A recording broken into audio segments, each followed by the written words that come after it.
sociales. Estamos en directo a través de YouTube y a través de TikTok. Nos puede encontrar como Blast Urbana y también síganos en nuestra cuenta de Instagram, @primerahorant y @Blast Urbana, donde puede visualizar todo el contenido informativo.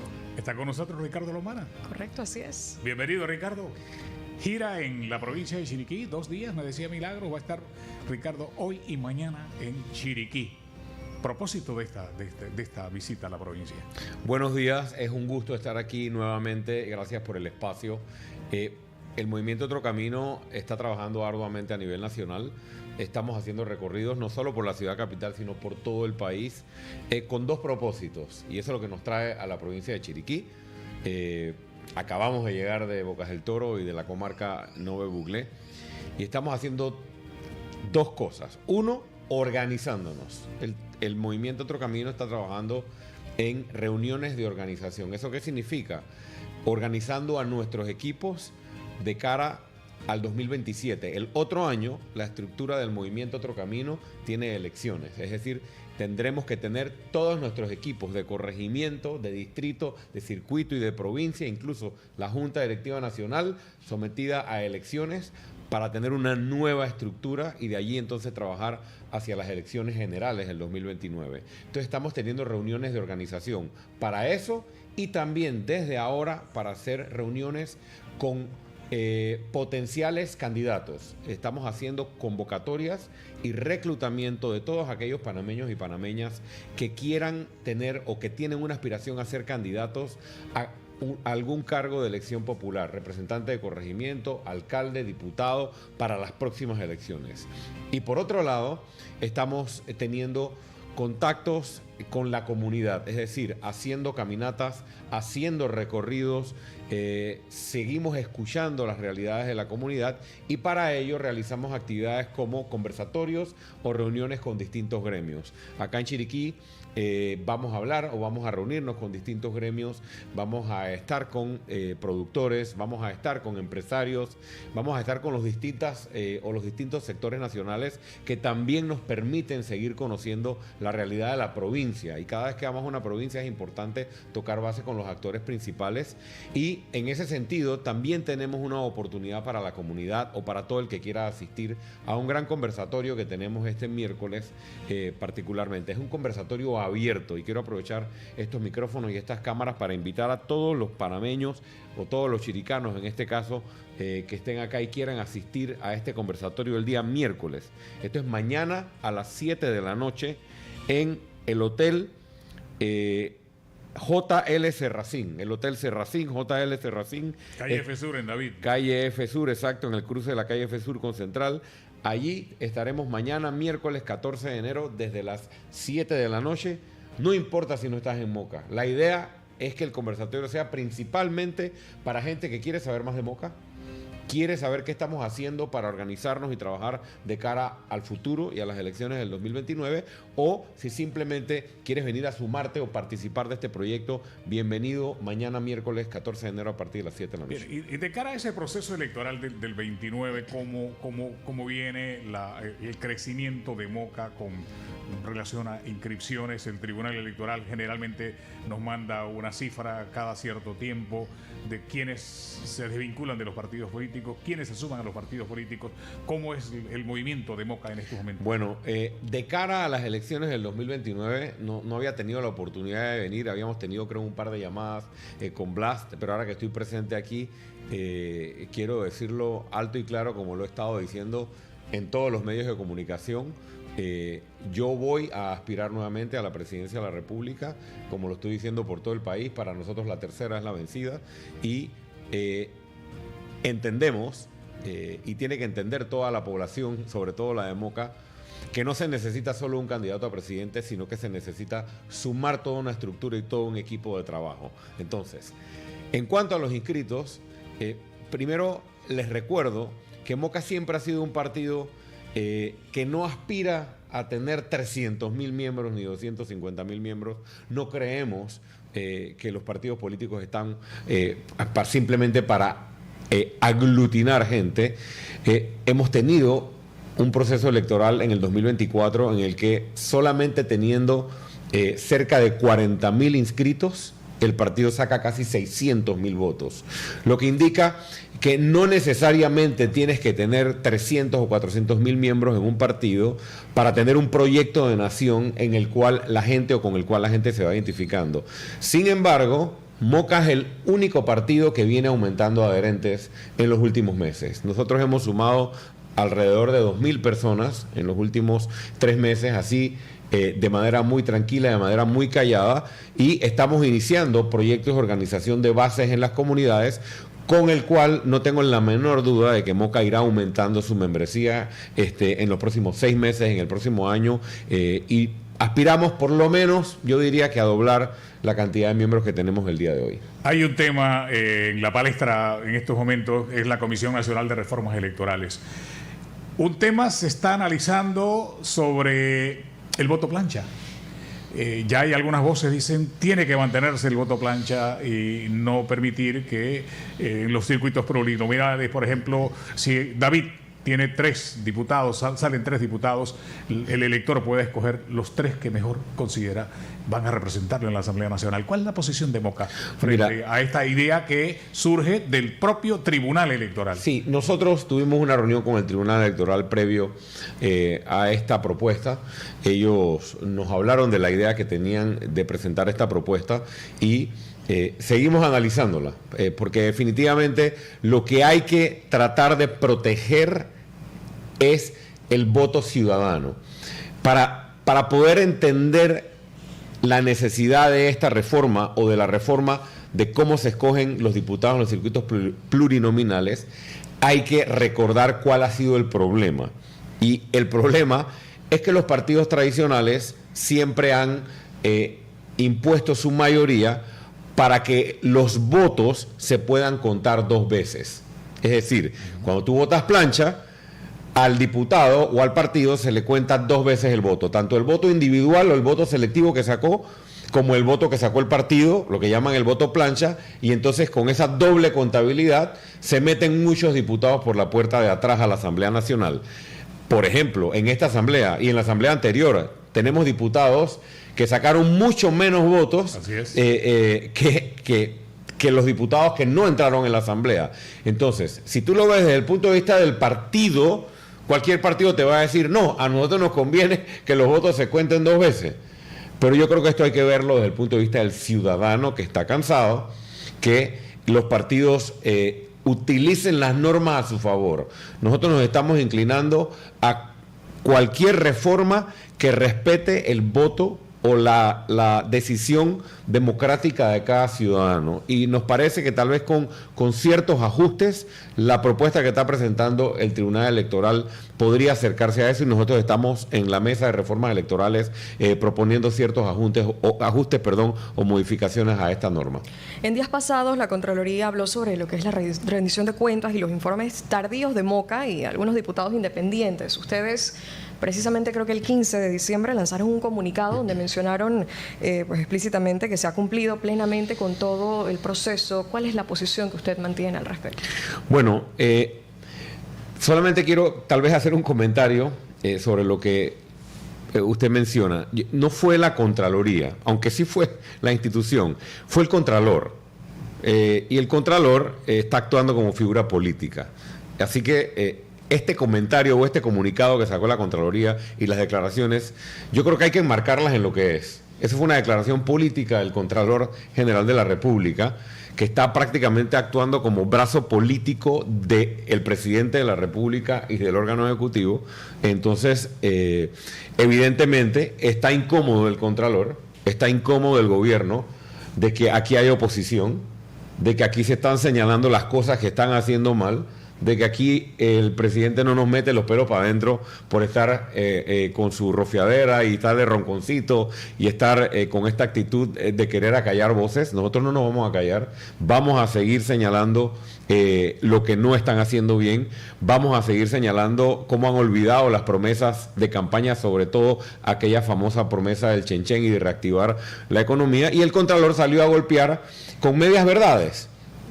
Nosotros habíamos cumplido. El proceso nos daba la oportunidad de una prórroga porque el proceso era nuevo, nos capacitan para poder cumplir con los requisitos nuevos y a los pocos días nos niegan la prórroga. Casi encima y sale el Contralor de una vez a decir que no habíamos cumplido. Eso fue una media verdad. Nosotros sacamos un comunicado porque cumplimos con el término al día 15 y vamos a seguir rindiendo cuentas como siempre hemos cumplido. Moca presenta sus reportes hasta por delante.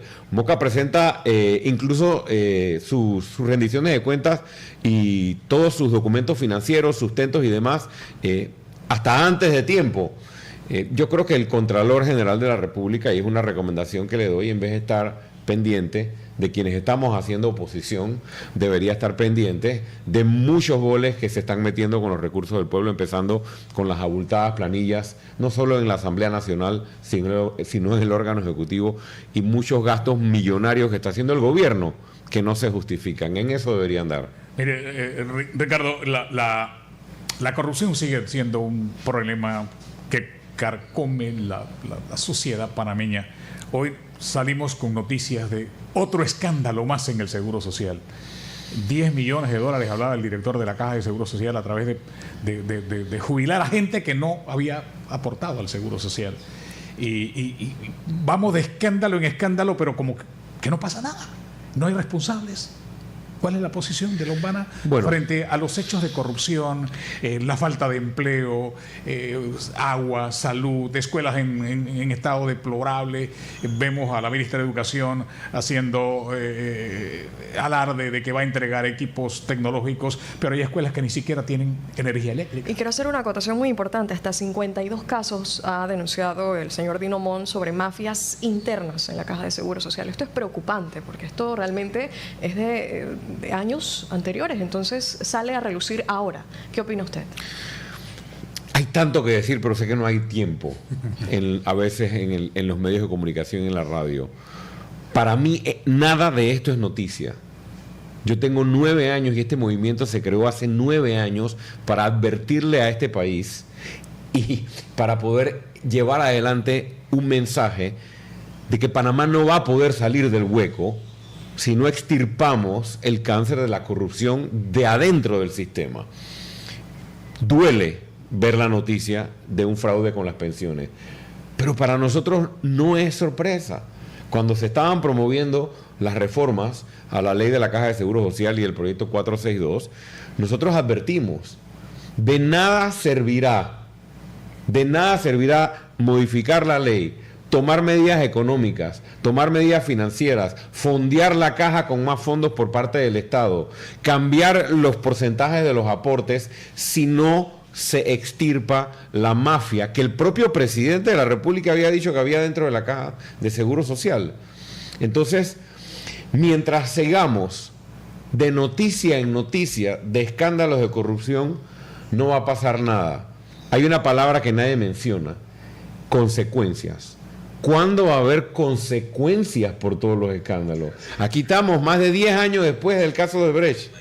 Y ahí estamos con un show político en vivo, en internet, todo el mundo viendo el show político que tiene más de 10 años andando. No hay consecuencias. Entonces, son titulares, y llevamos 40 años de titulares, echemos para atrás. Mientras no haya consecuencias por la corrupción, estos son simplemente noticias, estos son simplemente hallazgos que no tienen consecuencias directas. Por eso yo hago siempre énfasis, y Moca hace siempre énfasis, en que cuando tú llegas a gobierno, tú tienes desde la presidencia de la República que promover realmente la lucha contra la corrupción y acciones concretas contra la corrupción.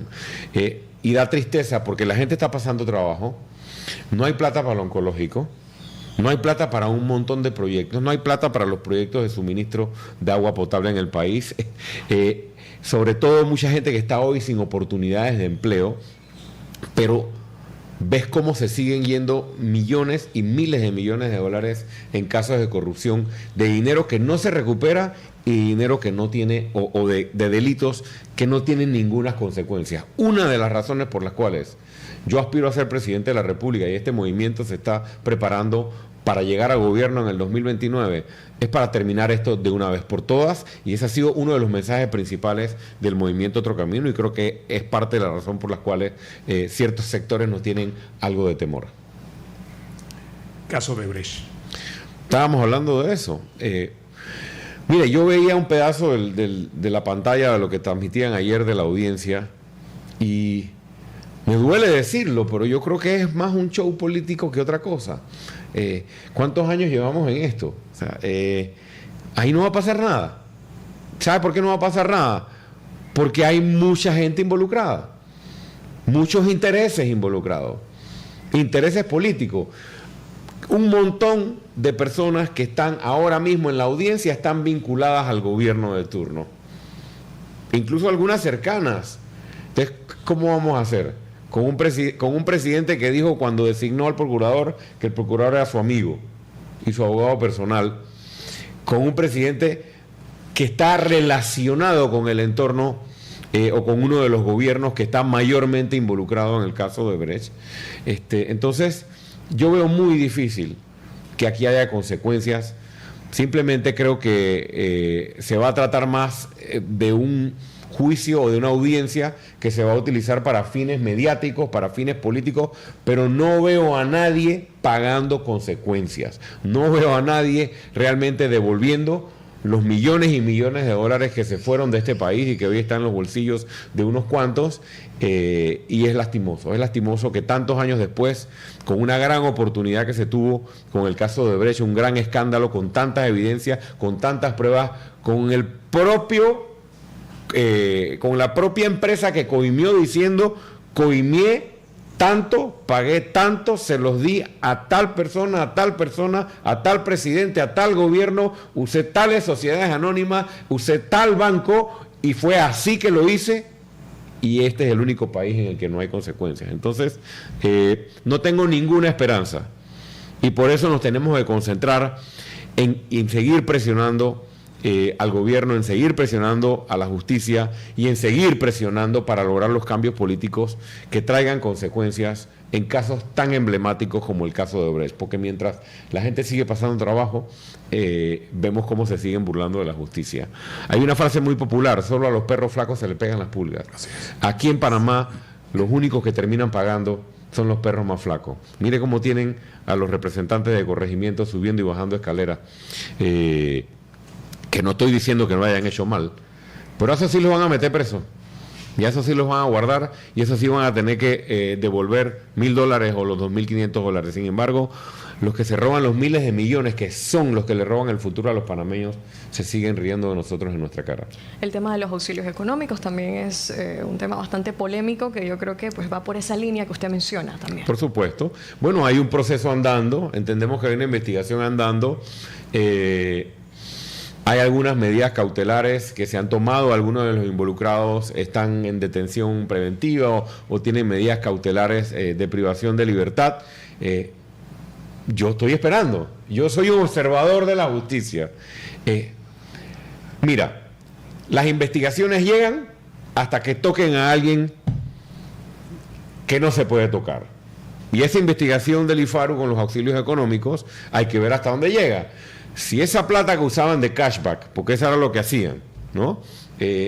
Creaban o disfrazaban auxilios económicos, le daban la plata a X, a Y, a Z, y luego esa plata regresaba y beneficiaba a particulares, a políticos y a autoridades. Eso era lo que hacían, no todos, pero eso eran parte de lo que hacían, y así se fueron muchos millones de dólares. Si esa plata llegó a las altas esferas del gobierno anterior o a figuras políticas de preponderancia del gobierno anterior, hasta ahí va a llegar la investigación, y probablemente el director del IFARU y los funcionarios que estaban debajo del director del IFARU serán los perros más flacos en esta historia, pero recordemos que había cabezas. Y es preocupante porque tantos jóvenes que hoy en día no cuentan con las herramientas y este tipo de situaciones reducen esa movilidad social de el estudiante de pronto aspirar a una vida mejor, a tener de pronto una profesión, un trabajo digno, por este tipo de situaciones que realmente es totalmente cuestionable en todo el sentido de la palabra, y sobre todo la postura como se ha manejado hasta el momento, porque es lo que yo veo y lo que yo considero. Estoy totalmente de acuerdo. El movimiento Otro Camino tiene muchos años promoviendo propuestas, y es parte de nuestro plan de gobierno, y así lo implementaremos cuando lleguemos, si Dios así lo permite, en el futuro a gobernar este país. las becas tienen que ser por mérito, no por partido político ni por favores políticos, y los auxilios económicos, como lo dice la palabra, auxilio, para quien sustenta que lo requiere porque no tiene los recursos para poder pagarse o su educación universitaria o su maestría o el título universitario del que trate. Tenemos muchísimos años en este país, no solo en el gobierno PRD, muchísimos años en este país de estar vinculando los auxilios y las ayudas a si estás apoyando políticamente al gobierno de turno. Y muchos jóvenes, como bien lo mencionas, que realmente lo merecen y que están en las comarcas, en las provincias, en los campos y tienen buenas calificaciones, no tienen posibilidad de acceder a cumplir sus sueños o a labrar un futuro simplemente porque no tienen palanca o no están conectados. Eso tiene que detenerse. Retomamos las actividades de Ricardo Lombana en la provincia de Chiriquí. El tiempo se nos acaba. Milagro, ¿qué otro camino? No olvide el camino. No, para nada. Nosotros, como me decía una señora, ¿sabe qué, señor Lombana? Me lo decía en Bocas del Toro. Otro camino ya no es otro camino, es el único camino. Y hasta que me gustó esa frase, porque por un lado, el movimiento tiene 9 años ya, desde que agarramos la mochila y empezamos solitos, y hemos venido poco a poco. El país no se cambia en un día. En la primera elección nadie daba un real por nosotros, y sacamos 18%, y quedamos en tercer lugar. Y muchos decían, no hombre, eso fue nada más una llamarada de capullo, esto no sé qué, y tomamos la difícil decisión de hacer un partido en medio de la pandemia, sin recursos, organizamos un partido, participamos en una segunda elección y quedamos en segundo lugar con 25%. Ahora prepárense, porque esto viene en crecimiento y la población ya se está dando cuenta y se ha dado cuenta de que hay que buscar una alternativa. Y cuando ves el panorama político, yo creo que la gente tiene claro de que solo hay una alternativa nueva en este momento y que viene organizándose y creciendo. Por eso estamos invitando a todos los ciudadanos, en este caso a los chiricanos, a que se sumen a este proyecto y que nos escriban a un número de WhatsApp que quiero compartir, que es el 6398-9706. 6398-9706, y los esperamos en el conversatorio abierto que tenemos mañana a las 7 de la noche, mañana miércoles, en el Hotel JL Serracín, aquí en David, Chiriquí. Muchas gracias, Ricardo Lombana, por estar con nosotros aquí en Primera Hora en esta mañana de martes.